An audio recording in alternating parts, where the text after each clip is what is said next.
Boker Tov à tous. Aujourd'hui, on va faire le menu bétail des animaux impurs. Behema dakat mea omeret. Hetiva Hachem la tovim velisharim belibotam. Hachem fait du bien aux bons, à ceux qui ont le cœur droit. Alors, dans cette catégorie-là des animaux impurs, on parle principalement du cochon, mais ça inclut aussi le lapin et le lièvre. Et le cochon, il y a marqué dans la Gemara de Sota qu'il va montrer qu'il a les sabots fendus pour nous faire croire qu'il est cachère. Alors, le cochon, son nom en hébreu, c'est chazir.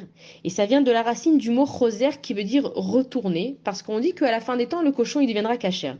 Maintenant, on se pose la question, pourquoi est-ce que c'est que le cochon et pas le lapin ou le lièvre qui deviendra cachère, puisqu'ils font partie de la même catégorie. Et on nous explique qu'en fait, le cochon, quand on lui a dit qu'il était impur, il n'a pas été d'accord avec ses décisions. Ça veut dire que les autres animaux, on leur a dit, bah, vous êtes impur, ils ont dit, ok, on accepte et fini, on fait notre vie. Alors que le cochon, lui, il veut être mangé par les Bnei Israël, il veut être cachère, et donc c'est pour ça que sans arrêt, il veut nous faire croire qu'il est cachère. Et Akadash Baruch Hu, il sait exactement ce qu'il y a dans le cœur de chacun. Nous, dans les hommes, on ne peut pas mettre notre confiance dans l'homme parce qu'on ne sait pas ce qu'il y a à l'intérieur du cœur de l'homme. Il y en a un qui peut nous dire oui, mais en vrai, ça veut dire non. Il y en a un qui nous dit qu'il va nous rembourser, mais en vrai, il n'a jamais l'intention de nous rembourser. Nous, entre hommes, on ne peut pas savoir ce qui est dans le cœur de chacun, alors que Akadash Baruch Hu, ils sont tous les cœurs, il sait exactement ce qu'il y a dans le cœur de chacun.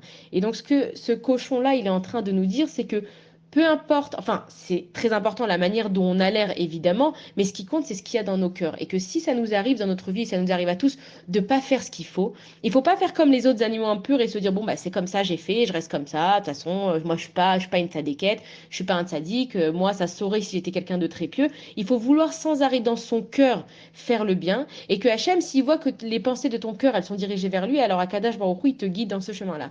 Et on sait que Akadosh Baruch Hu, là où tu veux aller, il te guide.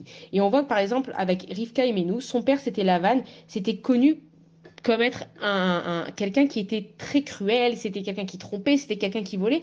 Et pourtant Rivka, elle a eu le mérite de se marier avec Yitzhak. Pourquoi?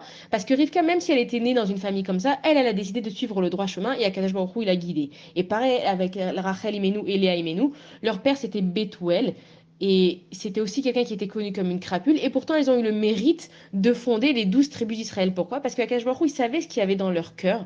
Et c'est pour ça qu'il les a guidés dans ce chemin-là. Donc nous, du cochon et de ces autres animaux, on apprend que ce qui est important, c'est ce qu'il y a dans ton cœur. Et quand vraiment tu veux quelque chose, alors Akadosh Baruch Hu, il t'aide à aller dans ce chemin-là. Voilà, bonne journée à tous.